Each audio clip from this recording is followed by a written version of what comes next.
Бул учурдагы квадробика. Ал эми бул мурдагы квадробика. Квадроберлердин өздөрүнүн ички суп маданияты болот. Башкача айтканда, алар өздөрү бири-бирин колдоп, түшүнүп турушат.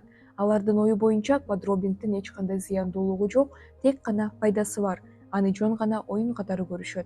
Бирок тереңирээк карай турган болсок, анын түрдүү кесепеттери болот. Ал кандай кесепеттер жана аны кандайча алдын алуу керектиги тууралуу мен бүгүнкү видеодо айтып берем. Россия, Украина, Белоруссия жана Өзбекистан өлкөлөрүндө квадроберлердин ата-энесине айыппул салуу же аларды ата-энелик милдеттен ажыратуу сунушталууда. Ал эми Кыргызстанда мындай көрүнүш жайыла электе, мектептерде буга каршы иш-чараларды өткөрүү сунушталууда. Квадробер деп ушундай аталат да. Тенденция ушундай болуп атат. Мектептерде кээ бир биздин өспүрүмдөр атайын жаны барларга окшоп ар кандай эмелерди кылып атышат да. Ошону менимче ар бир мектепте разъяснение мындай түшүндүрмө иштерди кылыш керек да.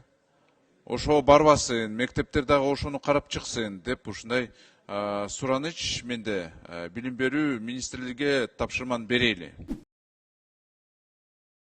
Биринчи аспект бул креативдүү ой жүгүртүү жана элестетүүнү өнүктүрүү. Экинчиси физикалык кыймыл-аракеттерден улам ден соолукту чыңдоо. Үчүнчүсү коомчулуктун ыдык мамилесинен коркпоо.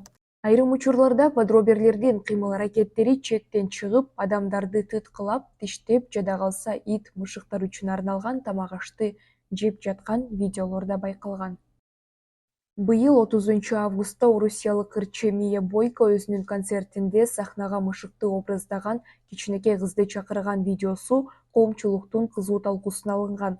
Анда квадробер кызды колдогондор көп болгон. Девочка потерялась. А ты у нас кто? Как тебя зовут? Меня зовут Марьяна.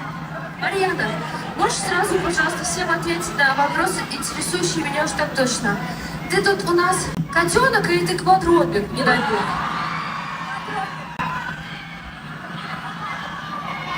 Кто-нибудь еще это поддерживает из вас? Молодочек, а что это такое значит? Вот что это значит? Это значит, что человек, ребенок одевает маску и ходит как кошка. А ты же человек, малыш, ты красивая девочка, посмотри какая. Зачем тебе быть кошкой? Просто некоторым нравится, я решила тоже заниматься. Это еще и занятие, да? Это как спорт, да? Ой, квадроберы эти, я думала, это вот сказка. Казалось, что это существует. Бирок Мия Бойко бул видео таркагандан кийин дагы өзүнчө комментарий берген. Бүгүн мышык, эртең ит, андан кийинки күнү ал өзүн эркекмин деп алсачы, андан кийин эмне болот? Үй бүлөдө мамми уган, мамми түү болобу? Эч кандай акылдуу киши өз балдары үчүн мындай реалдуулукту каалабайт. Квадробингдин түп тамыры уникалдуу инсандардан, мисалы адам маймыл деп белгилүү Кеннеди Ита менен байланыштуу. Ал бала кезинен бери өзүнүн сырт келбети тууралуу ар түрдүү ыдыктарды көрүп келген.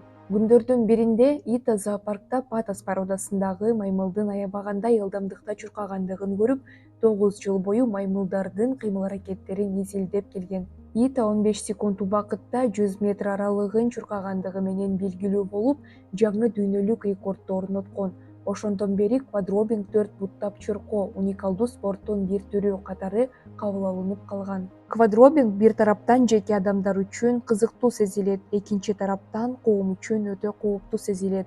Бирок кандай болсо дагы бул ар бир адамдын өзүнүн эрки.